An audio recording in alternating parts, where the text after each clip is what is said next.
Well, hello. Hi, Hemanth. So good to have you, Hemanth, joining us all the way from Hong Kong. Believe you have got a good score of GMAT score of 710 with Yes, sir. 150 and verbal 35, if I'm not wrong. Yes, sir. That is Right, correct. right, right. Great, great. So tell us very briefly about yourself. What's your profile and what are your MB plans?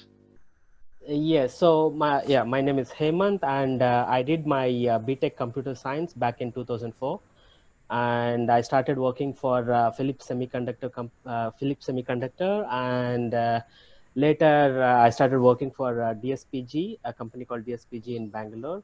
And then 7 years back, I moved to Hong Kong to lead a customer support team here. So this is mostly about my academic background and work experience. Okay.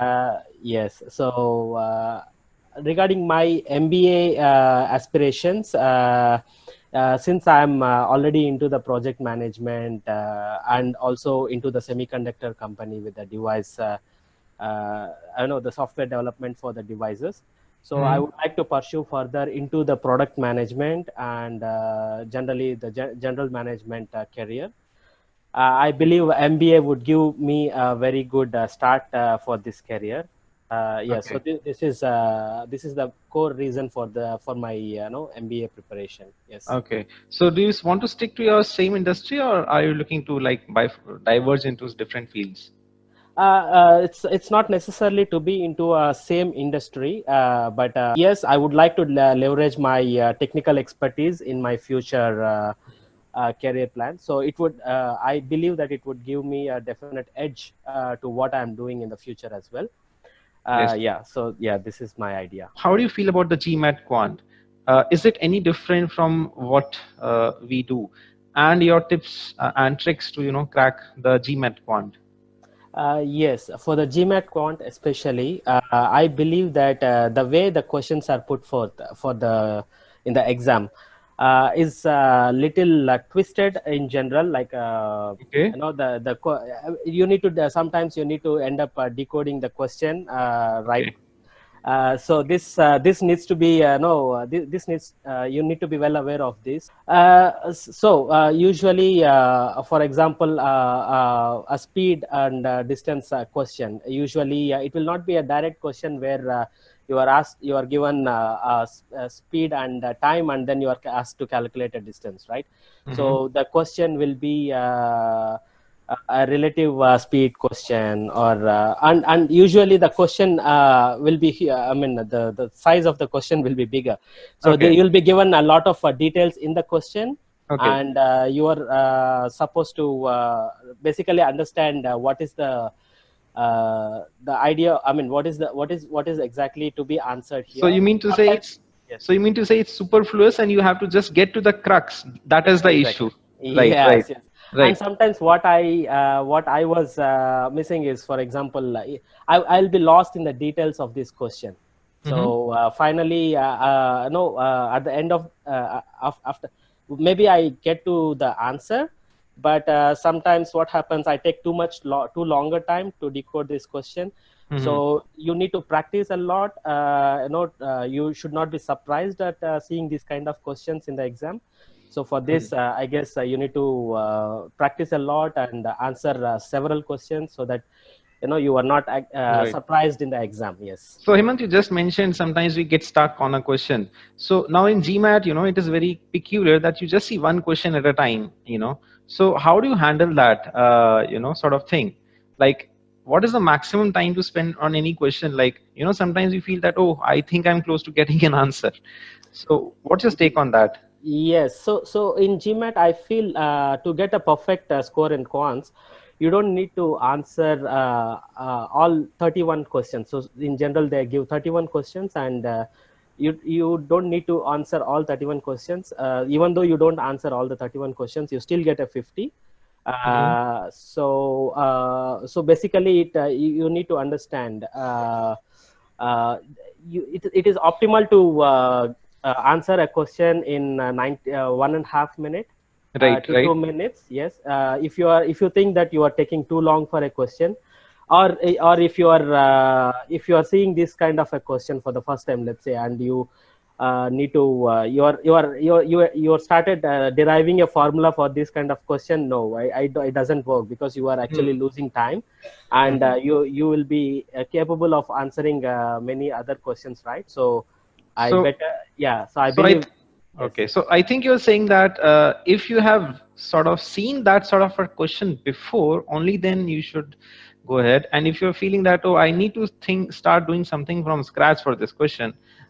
It Uh, depends on the question. It depends on the question. So basically, if it is a simple, if it is something that you can, for sure, each individual, it is up to their intuition, right? So basically, if they knew that they can solve this question, yes, go for it, please. But if it is something that you are taking too long, then I believe it is not a good idea to spend more than, I think, anything more than 2.5 minutes, you will yeah, it is not good, and it's not a good idea to spend so much of time in a question. Also, I think one more thing that people mostly take time to get used to in quant is the data sufficiency. So the Yes, problems are split between the problem solving and the DS questions. yes. So what's your what helped, what worked for you in the DS part type of Y- questions? Yes, for the DS especially, I mean, when I started working for GMAT, problem solving is something which I was comfortable at in general. But data structure is very tricky initially for me. So for example, yeah, so there are basically five options, A, B, C, D, E, and you need to choose whether only A is sufficient, B is sufficient, or both needs to be sufficient. So here, sometimes what I used to do, if I find A is sufficient, and then maybe I don't put enough focus on seeing the option B, or Mhm. sometimes what happens is I know that A and B together is sufficient straight away. Mhm. Mhm. Okay, but I will not put enough focus to see whether A is alone sufficient or B is alone sufficient. Okay, okay. Yeah, and data structure data sufficiency questions, I think it is more important to understand, basically, for example, in my case, initially I was not applying rational numbers. I was just trying to do so just integers and Mhm. answer the question, but actually for the rational numbers it would a different option would be sufficient. Right, So right. yes, this is the tricky part with the data sufficiency, and yeah, so conceptually also you need to be good. Problem solving is something which is different, but data Hmm. sufficiency, I think, conceptually also you need to be really good to answer it faster and correctly.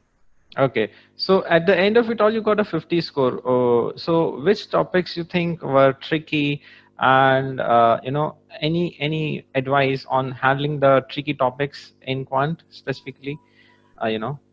Yes. So for me, the tricky was the inequalities, and to a certain extent, if the question is too difficult, maybe geometry is also tricky for me, because geometry is more of a concept. You need to remember and need to apply the exact concept. Otherwise, it is very difficult to answer the question in Oh, such short time. right. For the inequalities, yes. So basically, I had a lot of, for example, the column method I used to do, and I need to make sure. I need to tell myself many times that I need to make sure that I need to apply various numbers like integers, real numbers, and rational numbers. Make Mhm. sure that the option is satisfying this or not. So these are the things which on practice, more and more practice, I kind of got the knack of doing these questions. Yes. Okay, and then coming to the verbal part, Yes. right? So Verbal is always tricky for Indians, I guess. right, right. Yes. So, well, you have, the three types of problems that come in verbal. So tell us one by one that, what works, what's the best approach? This is really something that we want to hear from you. Yes. So yes. So for me, always, like, I mean, I'm an engineering grad, and generally, I think that myself, I'm good at quants, but verbal. I'll let before starting with EduShastra. Hmm. Actually, I started preparing myself for almost a month. I Hmm. mean, I started preparing on by myself almost a month, Okay. and then I was seeing that, actually, see, I started reading almost, I mean, I started reading the grammar, but it is not necessary that you need to know, and you cannot master the Hmm. entire English grammar in just Okay. 3 months or 4 months. Right. Usually this is the apt duration for preparing GMAT, Okay. I believe, and so in this time frame you cannot master the entire English grammar. So Hmm. you need to be more specific. You need to see what is exactly asked in GMAT. For example, in sentence correction, it is most likely they will more concentrated in the modifiers, Hmm. pronouns, Hmm. and subject verb agreements, Hmm. idioms. So Hmm. these are certain things that, and also there actually the GMAT English, I understand. I mean, more and more I practice through GMAT. I understand is GMAT English is more specific in certain ways, that in a common English you do use a lot of I mean, lot of structures while in a sentence, for example. But GMAT is more specific in that way. So you need to understand these concepts for Okay. the sentence correction. For the reading comprehension, yes, I read mostly the English newspapers in general already. So for me, the reading is an habit. Generally, even before GMAT preparation, I read several books. It helped me, I think, a lot to understand. I mean, to quickly go through the passages and understand the crux of the passage. But then again, the questions related to the reading comprehension, Hmm. I think it is very specific. For example, when I was taking the course with EduShastra, I got familiarized with the stop method, where you need to know the scope of the passage, tone of the passage, how the passage is organized. Okay. Yeah, so these kind of principles or strategies, you would say, which are really helpful to answer the question in a shortest time possible. Hmm. Yes, and the critical reasoning is one tricky topic. I think in general, I mean, when we are preparing for any other exams in our regular curriculum, right? Right. So we will not encounter this kind of uh, topic or questions. I mean, Right. like a critical reasoning. So when I initially started with the critical reasoning, I started just read the argument and then try to answer what is was. But if you go through these options, you will find two or three options are always, like, the best matching to this argument. Hmm. So you need to really understand, divide this argument. You need to find the premise, conclusion, and what is the relation between the premise and the conclusion. In case of a weakening question, how do you weaken the conclusion? So these strategies are really important. And yeah, so more and more practice, I think it will be helpful to answer these questions. Yes.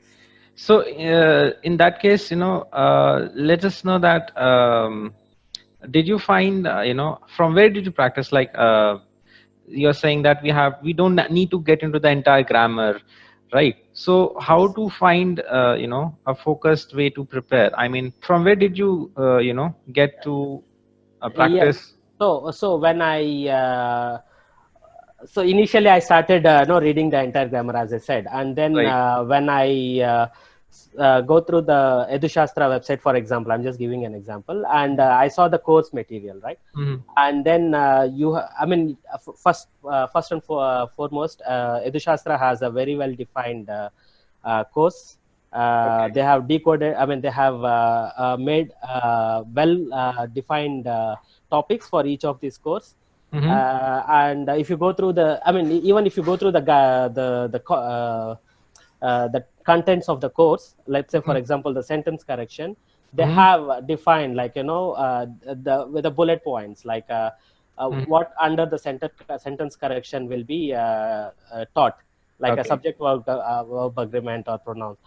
And then I also actually started reading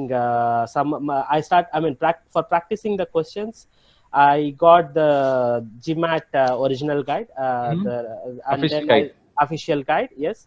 At this point of time, let us know that you would have been practicing regularly and you would have been taking classes.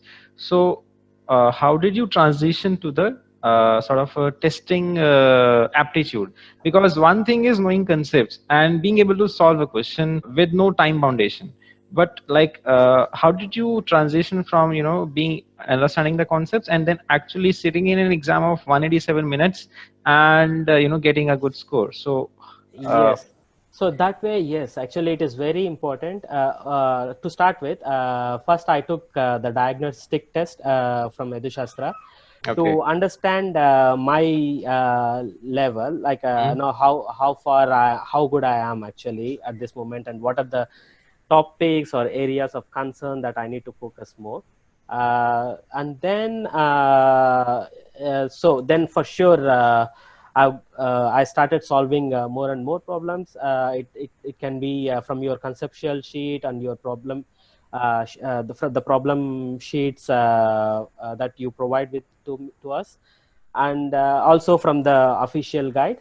But after a certain stage, I started taking a weekly test.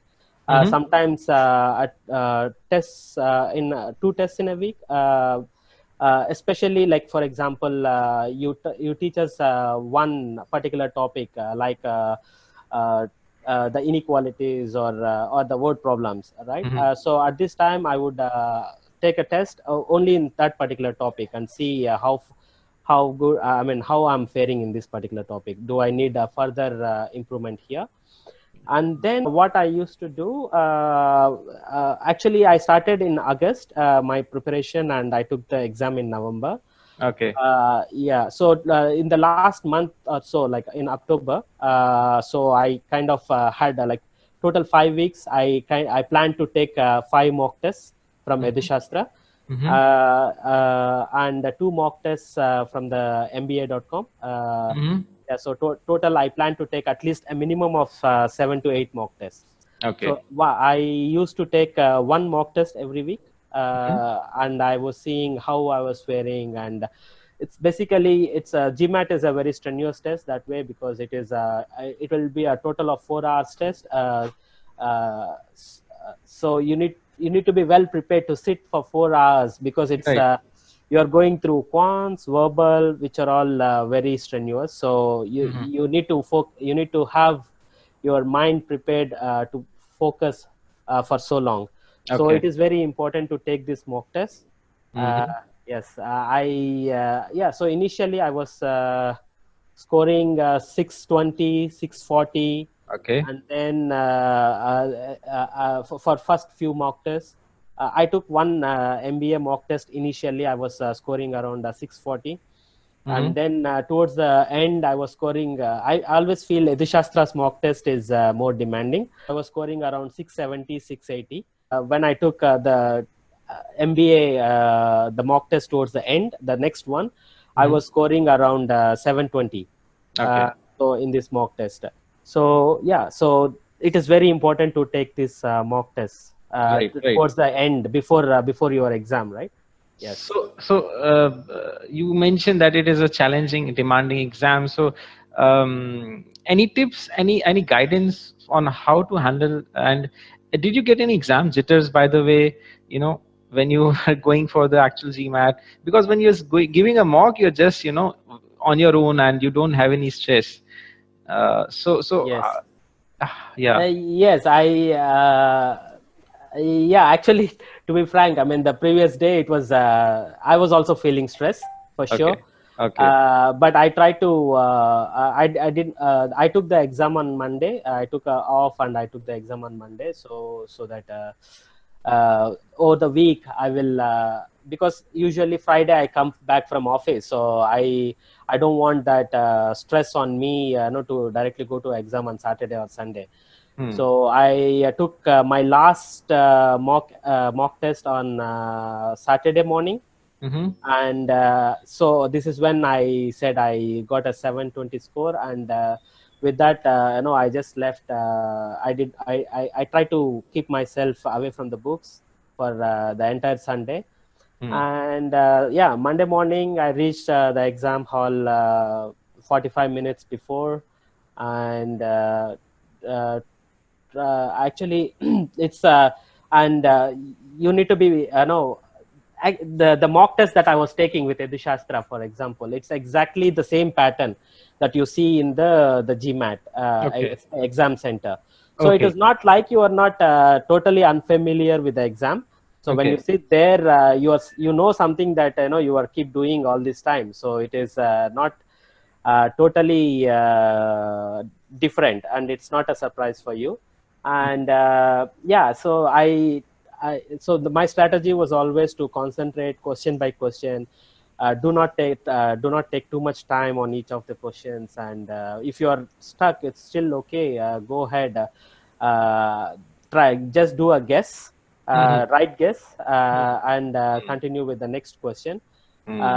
Yes, so this was my total strategy. And I definitely took all the breaks. I tried to use all the breaks so that Hmm. I cool down myself, because once, okay, first thing is it's important to know what is your strength. Is it quants, verbal? Hmm. So you need to choose the right pattern, like whether you need to choose the verbal quant and then IR and then the AWA, or the Right. quant verbal. So I chose, I always believe quants is my strongest point. So I chose the quant, verbal, Okay. IR, and AWA. Okay. And then, yeah, so I made use of all the breaks so that I cool down. When I finish my quants, I cool down 8 minutes and I start exactly. And yeah, so I walk through question by question. And Great, great, great. yes. So also, we mostly, we see that sometimes students actually sort of feel that okay, quant and verbal are giving me that score out of 800, and sort of they sideline the other two sections. What do you think? How relevant are these, and your strategies and tips and tricks on it? Both of the IR, Yes. So let me start with AWA. right? AWA is something. I mean, many GMAT enthusiasts, they think that this is the score they don't consider. Hmm. But when you start writing essays for the colleges, Hmm. I understand that they do consider the score. If the score is too low, and even though Hmm. you take some assistance from the external party and you prepare a great essay, they will definitely see the difference in the your Right. score and this your essays, right? Right, right. So yeah, so this is something which is very important. So you need to have a good score in AWA, so that when you present your essays to the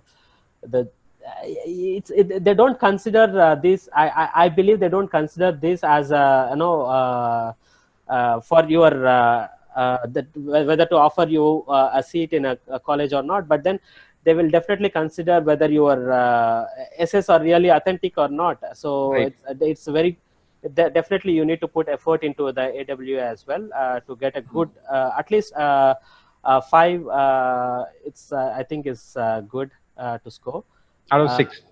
yeah, it's out of 6. Yes, it's Yeah, out of yeah, 6. Yes, so at least a minimum of 5.5 is good to go. And then the next one is the IR. higher. Yes, IR again. I felt IR is not very. It is not about what is that? I know it's not like you have too many calculations, or Hmm. it's more of understanding the question. So basically, IR, you have 12 questions. You need to uh, so half you are given half an hour, and you will be given table formats, Hmm. graphs, and some reasoning questions, and yeah, multi source question. Yes. Right. So yeah, so basically it is very important to know what questions you can answer during this time, Mhm. because to get a 8 you don't need to answer all of them, and it is too optimistic to believe that you can answer all of these questions right in a given half an hour. Yeah, I mean, if you are very good, yes, please go ahead, but I'm just saying it is very important to to plan accordingly, that you are at least answering 8 to 9 questions, right? Okay. So that you score good in IR. So, did your quants concepts themselves help in your IR section, or were there some different things coming in there to, handle? What? Yes, quant section definitely helps. For example, you are asked to find a mean or median, Mm. or sometimes the basic algebra kind of things, and they sometimes they give a flowchart kind of a question, and you are asked to count. I mean, get the output of this kind of flowchart questions. Okay. Definitely, the quant questions helps us, but that is itself is not enough.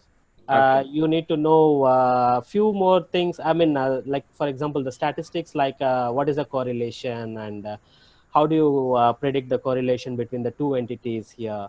So these kind of the additional things that you learn is very important, I feel. Okay. Okay. Okay. Good. Good. So, Hemant, how was journey with EduShastra from end to end? What helped you, in this process to reach this score at the end of the day? Yes. So EduShastra. So when I started preparing by myself, I felt that I needed a direction, basically. Mm-hmm. It's if I start preparing myself by myself, I would take a very long time, but still I would not get the desirable output. Hmm. So what is required is a proper guidance, who from somebody who knows what it is, to take a GMAT exam, right? So so that way, when I've gone through the when I hit the cloud and searched for the best coaching sites in India, the Shastra was a prominent name that was keep coming, Mm-hmm. and I gone through the web portal, and I find their course pattern is very very good. They have a mapping phase, and then they have the testing phase, control phase, and then the concept phase.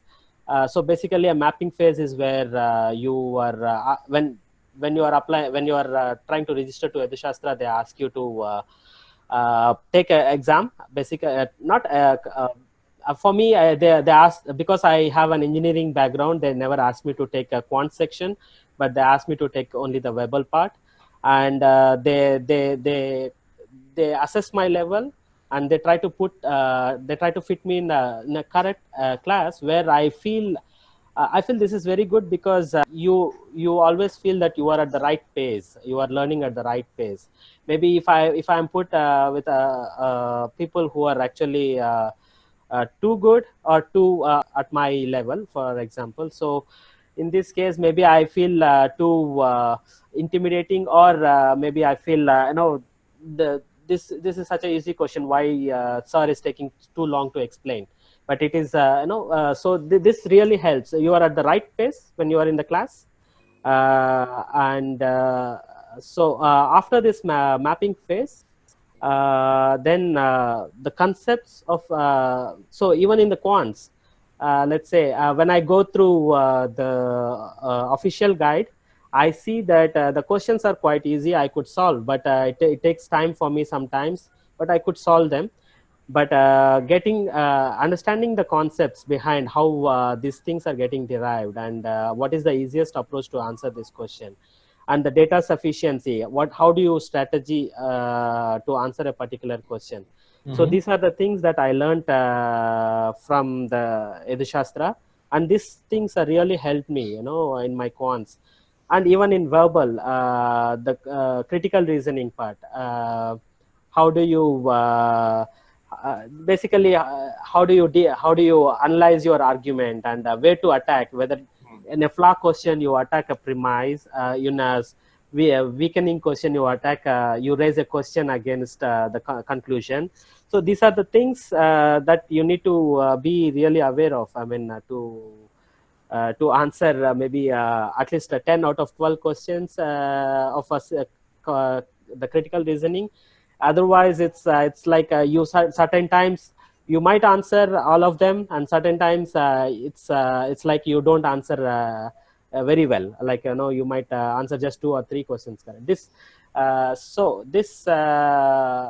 inconsistency is something that you should avoid. So Okay. basically, the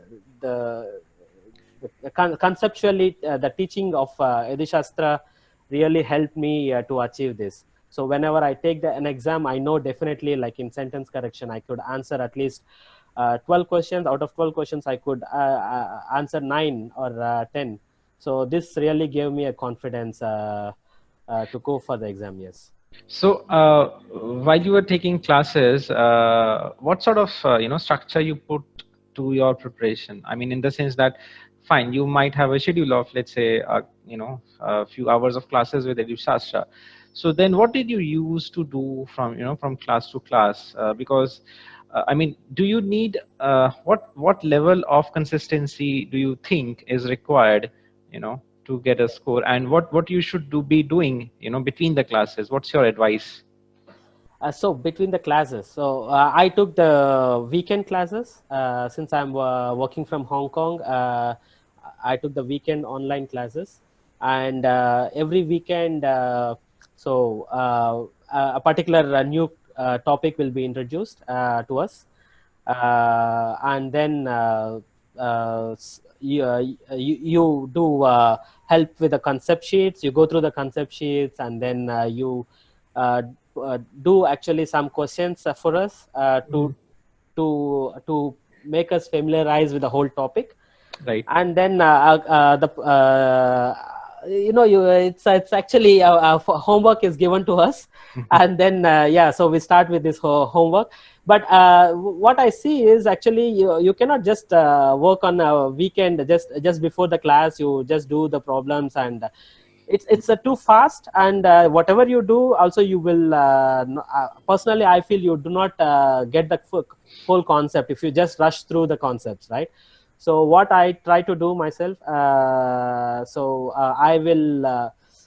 will try to reach office early. So for example, at around 8:30 when nobody is there, I try to do 1.5 hour practice, and then sometimes I try to do go through the concept sheets, or go through the verbal part, which doesn't need me to carry a pen paper always. Mm. So during my lunchtime, I go through for an hour, and then what I used to do around 7:30, I wind up my work, and then stay in office, because when I come back home, definitely my kids are there. So what I try to do around 7:30, I wind up my work, and then stay back in office, work. Practice till 9:30. So that gives me around like a consistent uh, 3 4 hours at least, 3.5 hours, 4 hours at least every day. Okay. And So you're saying 1 hour in the morning and like 2 hours in the Two evening. hours in the evening, yes. And Okay. Okay. sometimes I mean, walk through my lunchtime, but not always. So this is my routine, Hmm. so that I will not rush through the practice only on the weekends. And then when I started doing the, I mean, this tests, mock tests, or even before the mock tests, the sectional tests. So I used to take them during the weekends. I knew that I will be taking the exam around 11 o'clock, 11:30 when I register to GMAT. So I Okay. try to take the exam exactly at this time, so that I know my Okay. routine when I start my breakfast. How do I feel? No, 11 o'clock till 3 o'clock it goes. So I know how do my lunch plans work out during this time. So I try to simulate an environment of GMAT test every Saturday, let's say. Mhm. So this also helped me. but do not rush through the questions in just one day. Just take your time, understand the concepts well, and then try to answer the questions. Yes, so this was my strategy always. Thanks so much, Hemant, for all those inputs. I am sure people must have had some learnings from you. Well, any closing thoughts? Any final advice? Even any advice to us? Anything for EduShastra to improve upon? And in general, any advice to those people who are taking the GMAT, and want to get a good success story for themselves? Yes, so nothing works like hard work. So I believe if you want to take GMAT, I think at least you need to solve 800 to 1000 questions in quants. The official guide itself will provide you around 750 questions, I guess, and your concept sheets are there. Definitely the problems that you give as homework. So all these things you need to practice a lot, GMAT, and you need to have the strategies that work for you. Especially, it's not like strategies that working for others might not help you, but because you need to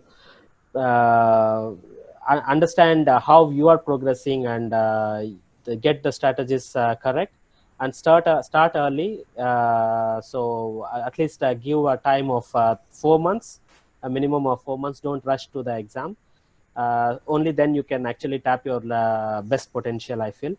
Yeah, so this is something I would like to tell all the future GMAT takers here.